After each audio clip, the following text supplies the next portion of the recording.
is 25 strong, a sign that the prey they're seeking is formidable.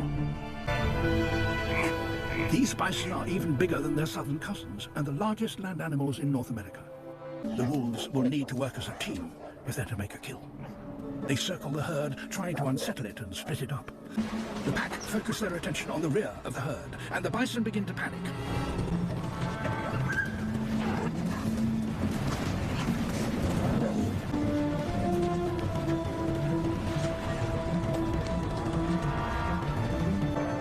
A young bison falls behind.